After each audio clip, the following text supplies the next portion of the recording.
Hello all my dear friends, welcome to the know Nikhil channel और मैं हूँ पूजा मिश्रा। तो आज हम लोग वीडियो स्टार्ट करने से पहले मैं आपसे एक बात कहना चाहती हूँ कि आपने अक्सर अपने आसपास के लोगों को ये कहते सुना होगा कि भाई मैंने तो 10 बार बुक्स को ख़त्म कर लिया था, मैंने तो 20 बार रिवीजन कर लिया था। लोगों सीरियसली आपने देखा होगा लोगों को कि लाइब्रेरी में लोग 6 अटेम्प्ट तक सुबह 6 बजे से लेकर रात के 9 बजे तक बैठे रहते हैं, फिर भी उनका सिलेक्शन नहीं होता।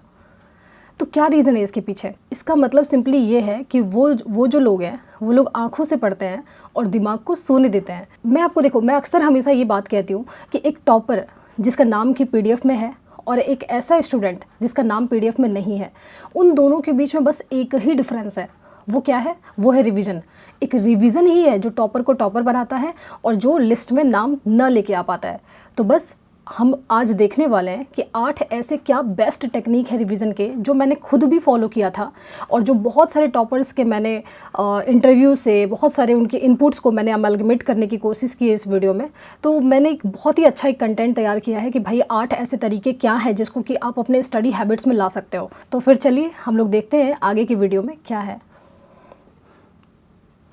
सबसे पहले मैं आपको अपना एक ब्रीफ इंट्रो दे देती हूँ कि मैंने जो है इंडिया का सबसे टफेस्ट कोर्स सीए की परीक्षा मैंने पास करी हुई है। एंड मैंने अपने सीए के एग्ज़ाम में भी, क्योंकि आपको अगर ना पता हो तो मैं आपको एक बता देती हूँ कि सीए का जो पेपर होता है वो दोनों होता है, एमसीक्यू टाइप भी होते हैं इसके एंट्रेंस और एक डिस्क्रिप्टिव बेस्ड पूरा एग्ज़ाम होता है। तो मैंने खुद के अपने एग्ज़ाम में क्या क्या मैंने ऐसे बहुत सारे टेक्निक्स रिवीजन के फॉलो करे थे, क्या क्या मैंने बहुत सारे मैं ट्रायल लेती रहती थी कि भाई मैं ऐसे फॉलो करूँ तो मुझे कितना रिटेंशन रहता है, तो सब कुछ। तो मैंने उसको भी सारे टेक्निक्स को इस वीडियो में डाले हुए हैं। और मैंने आईएएस की भी परीक्षा 2022 में यहाँ पे आप देखोगे तो मैंने प्रीलिम्स निकाला हुआ है। तो मुझे लगता है कि मैं एक परफेक्ट पर्सन हूँ आपको बताने के लिए, आपको गाइड करने के लिए कि रिवीजन टेक्निक्स क्या फॉलो करोगे आप लोग। ठीक है, देखो सबसे पहले तो मैं आपको ये बोलूँगी कि आप अभी तुरंत बंद करो जो भी आप ट्रेडिशनल मेथड अपने रिवीजन के लिए फॉलो कर रहे हो। ट्रेडिशनल मेथड क्या है? तो ट्रेडिशनल मेथड देखो क्या है। सबसे पहले जब आप टॉपर के स्कोर को देखते हो या रैंक को देखते हो तो आप सिंपली क्या कहते हो? आप सिंपली कहते हो कि भाई इसका तो लक होगा कि इसके एग्ज़ाम निकल रहे हैं। भाई लक वक कुछ नहीं होता, सब स्ट्रैटेजी होती है। और वो स्ट्रैटेजी क्या होती है? तो वो रिवीजन स्ट्रैटेजी होती है कि वो रिवाइज़ कैसे कर रहे हो। भाई आप टॉपर से सच में इंटरव्यू में पूछोगे ना, आप टॉपर से सच में पूछोगे कि भाई उसने क्या किया था, तो उससे आप सुनोगे कि उसने एक एक बुक को 20-20 बार ख़त्म किया हो, लेकिन एक सही स्टाइल से। बस सिंपली वो रीड करके 20 बार उसने ख़त्म नहीं किया, एक बहुत अच्छे टेक्निक के साथ उसने 20 बार ख़त्म किया है। तो हम लोग आगे की वीडियो में सब कुछ अभी देखेंगे कि क्या क्या वो लोग फॉलो करते हैं। दूसरा, तो देखो ये बहुत ही अच्छी एक लाइन है कि स्टडी टेक्निक्स जो होती है या फिर स्टडी जो मेथड्स होता है वो एक्चुअली विन करता है, न कि एक टॉपर टॉप करता है। ठीक है, तो और आप क्यों फेल हो रहे हो? आप फेल नहीं हो रहे हो, आपके जो स्टडी टेक्निक्स हैं वो फेल हो रहे हैं। ठीक है, तो आपके जो रिवीजन मेथड्स हैं वो रिस्पॉन्सिबल हैं कि आप जो है वो पीडीएफ में आपका नाम है या तो नहीं है। भाई आप कुछ भी फॉलो कर लो, लोग तो आजकल इस पे भी वीडियो बनाते हैं कि आप जो है आमंड्स खाओ, आप प्रोटीन शेक लो, आप ये लो वो लो, कंप्लेंट पे हो, कुछ भी ऐसा नहीं होने वाला हो। उस पर आप वर्क मत करो, आप अपने हैबिट्स और अपने स्टाइल को चेंज करो जिसके कारण कि आपकी पढ़ाई और आपका रिटेंशन पावर बहुत ही इफेक्टिव हो। तो देखो ट्रेडिशनल मेथड हम लोग क्या फॉलो करते हैं, स्कूल के टाइम से ये चलता आ रहा है भाई कि किसी भी बुक को आप एक काम करो 5 बार ख़त्म कर लो, 5 बार कर लो। तो हम लोग क्या करते हैं 5 बार? हम लोग बस एक सिंपली सा एक बुक लेते हैं। ठीक है, ये बुक लिया और सिंपल से हम लोग क्या करते हैं कि इसको बस रीड करते जाते हैं, रीड करते जाते 5 बार ख़त्म कर लिया। और जब आपसे एक्चुअली में पूछो कि भाई याद क्या रहा, तो आप क्या कहते हो कि ये तो देखना पड़ेगा, ये बिना देखे मैं कैसे बताऊँ। तो ये होता है। तो डिफरेंस जो है क्या है between the recalling and re reading? Difference मैं आपको सिंपली बताती हूँ। देखो फिर से मैं एक एग्जांपल ले रहा हूँ। आप क्या करते हो, 1 घंटे का आप क्या करो, सुबह से पढ़ाई कर रहे हो, 8 घंटे की पढ़ाई कर ली यार आपने क्या किया, 50 पेज कंप्लीट कर लिए। अब बस सिंपल क्या करो, पढ़े जा रहे हो, पढ़ रहे हो। ठीक है, ये है, ठीक है, जेनेवा का कन्वेंशन यहाँ पे हुआ था, ये 1983। ठीक है ठीक है ठीक है, करते जा रहे हो, थकान हो गई पूरी, 8 घंटे की आपने पढ़ाई कर ली। ठीक है, 50 पेज कंप्लीट कर लिया, एक मस्त सेटिस्फैक्शन भी आपको आ रही है कि भाई मैंने तो आज 50 पेज कंप्लीट कर लिया। लेकिन अगर आपसे कुछ भी क्वेश्चंस उसमें से उठा के पूछ लो तो आप क्या बोलोगे, भाई ये एक रीडिंग में कैसे याद रहेगा, या फिर ये दूसरी रीडिंग में कैसे याद रहेगा? जब मैं 5 रिवीजन कंप्लीट कर लूँगा, 5 रीडिंग कंप्लीट कर लूँगा तो जा करके मुझे ये इन्फॉर्मेशन याद रहने वाली। तो ये है, ये फ़र्क है बस रीड करना और रिकॉल करना। आपको ऐसा नहीं करना है, आपको क्या करना है कि आप एक काम करो, 1 से 2 पेज आप पढ़ो, 1 मिनट का ब्रेक लो, आंखें बंद करो और रिकॉल करो कि आपको एक्चुअली में क्या याद रह रहा है। आप देखोगे कि सिर्फ आपको 40% या 30% चीज़ें याद आ रही है, तो आपको समझ में आएगा भाई इतना पढ़ा था और इतनी सारी चीज़ याद, इतनी सी चीज़ मुझे याद आ रही है। तो यही होता है, जब आपको उसी वक्त पता चल जाएगा कि आप आगे कितना रिटेन करने वाले हो, तो उसी वक्त आप उस पर काम कर सकते हो कि भाई क्या किया, 30% याद आया, रेस्ट जो 70% याद ना आया उस वक्त जाकर के उसको वापस से बुक को विजिट करो, वापस से खोलो और उसको फिर से पढ़ो कि क्या 70% आपको याद नहीं आ रहा था। तो ये बेस्ट टेक्निक है आपको रिकॉल, एक्टिव रिकॉल इसको कहते हैं। हम लोग आगे इसके बारे में बात करने वाले हैं।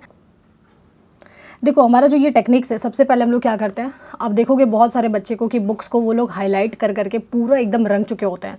क्या करते हैं, बुक को उठाते हैं, एक बार रीड नहीं किया और उसको हाईलाइट करना शुरू कर देते हैं, और इससे आप क्या करोगे, आप पूरे ही बुक को हाईलाइट कर देते हो। देखो जैसा कि इसमें दिखाया गया, ऐसे आप ऐसे ही पूरे बुक को हाईलाइट करते हो। जबकि मैं आपको ये बोलती हूँ भाई, जब तक 3 रीडिंग कंप्लीट ना हो ना, तब तक तो हाईलाइटर छुओ भी मत।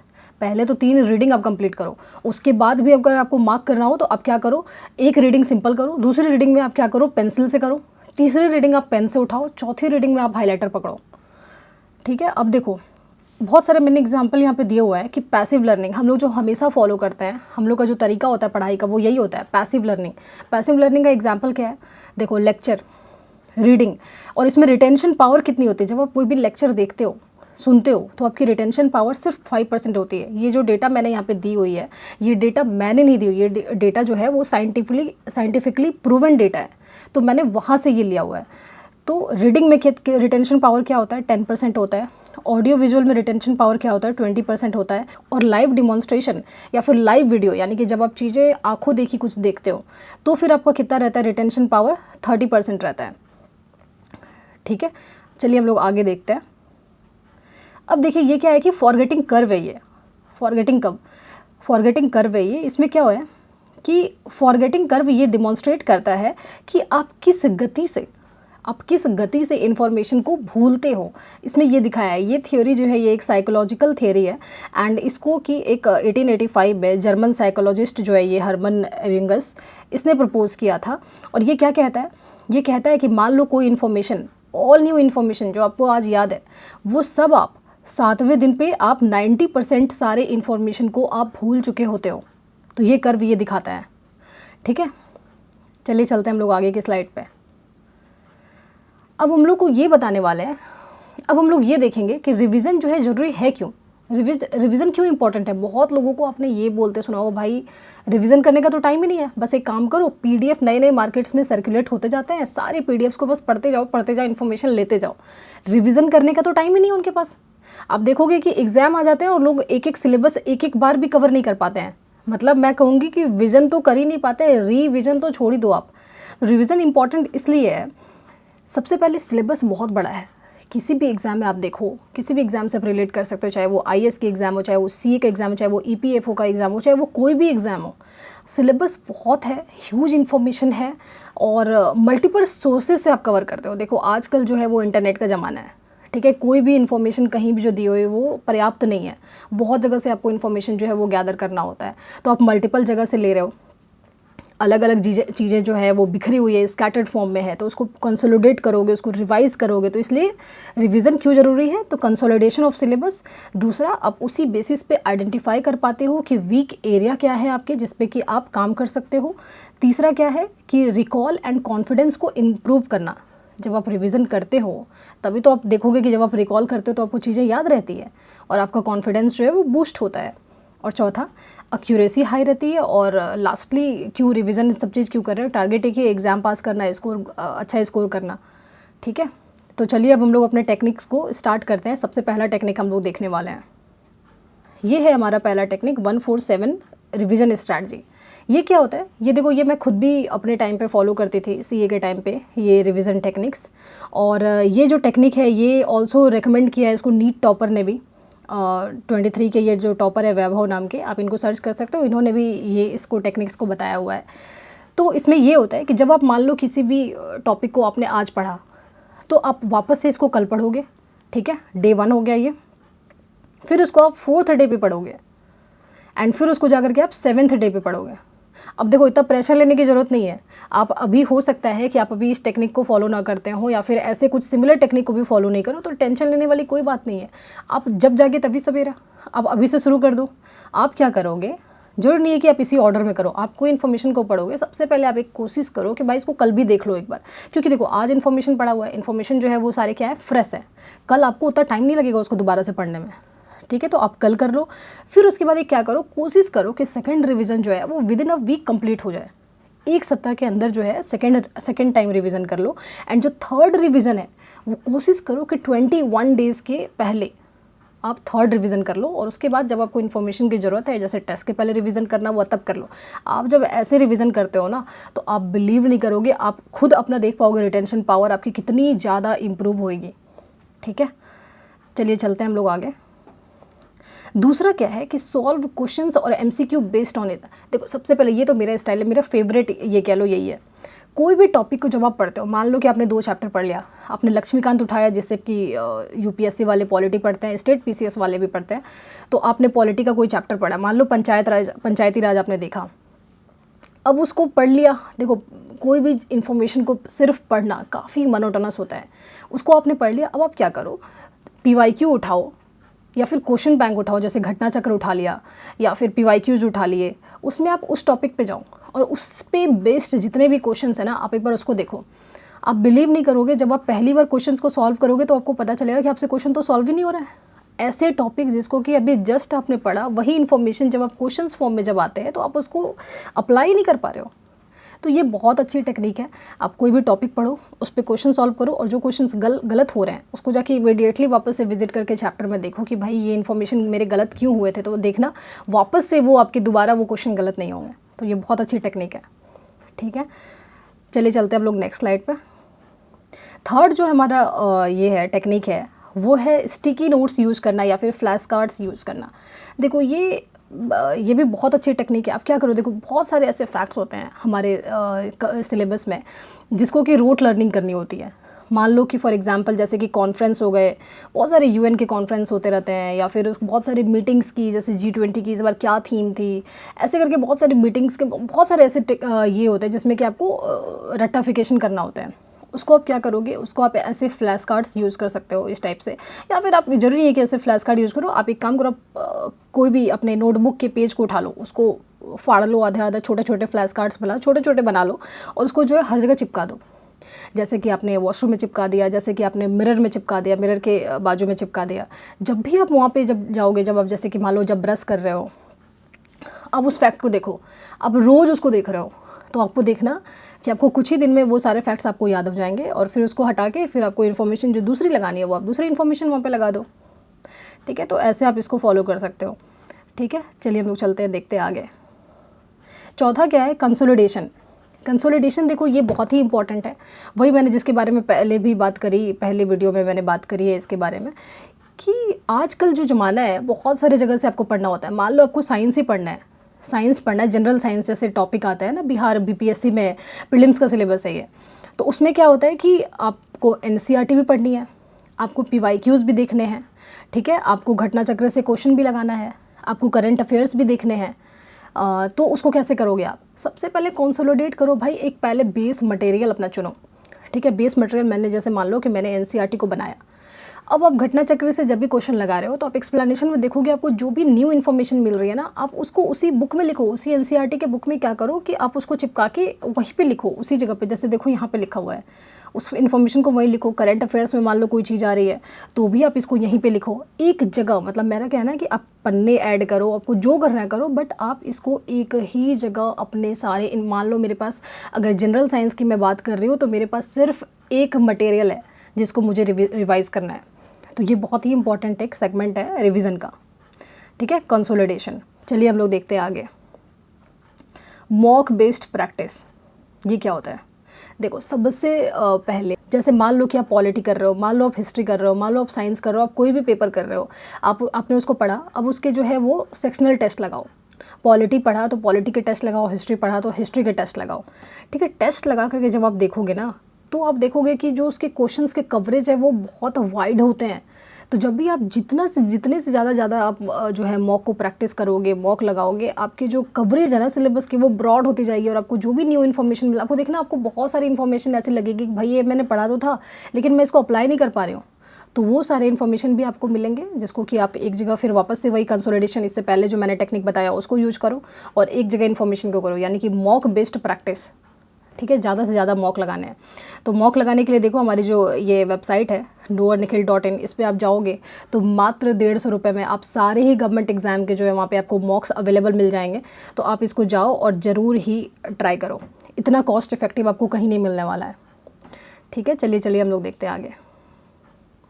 आगे जो हमारा नेक्स्ट है टेक्निक वो क्या है, डिस्कशंस। देखो आप सबसे पहले तो अपने एक पीयर ग्रुप जो है वो फॉर्म करो, ऐसे पीयर ग्रुप जिसकी वेवलेंथ मैच करे। ऐसे नहीं कि भाई उसको पढ़ाना ही पड़ जाए पूरी तरीके से आपको, या फिर यानी तो आपसे वो बहुत ही ज़्यादा आगे है। एक सेम लेवल, जिसके सेम लेवल हो वैसे एक पीयर ग्रुप फॉर्म करो। कोई भी आपने जैसे मान लो टॉपिक पढ़ा, सबने उस चीज़ को पढ़ा है, डिस्कस करो। देखना बहुत सारे आपको ऐसे इनपुट्स मिलेंगे दूसरे से जो आपने पढ़ा तो था लेकिन आपने उस पर ध्यान नहीं दिया, या फिर कुछ अलग उसने पढ़ा है। तो आप ऐसे जब डिस्कस करते हो ना, आपको चीज़ें बहुत अच्छे से याद रहती है। तो आप ये टेक्निक को यूज़ कर सकते हो। ठीक है, चलिए हम लोग देखते हैं आगे। 7th जो हमारा जो टेक्निक है एक्टिव रिकॉलिंग। तो देखो ये बहुत ही इंपॉर्टेंट टेक्निक है। ये देखो मैंने जो उठाए हुए हैं ये कंपनीज एक्ट से मैंने उठाया हुआ है। ये इसमें जैसे ये टॉपिक है appointment and qualification of director. ये आपने मान लो सपोज़ ये आपने पूरी ये पढ़ाई करी अभी ये टॉपिक की।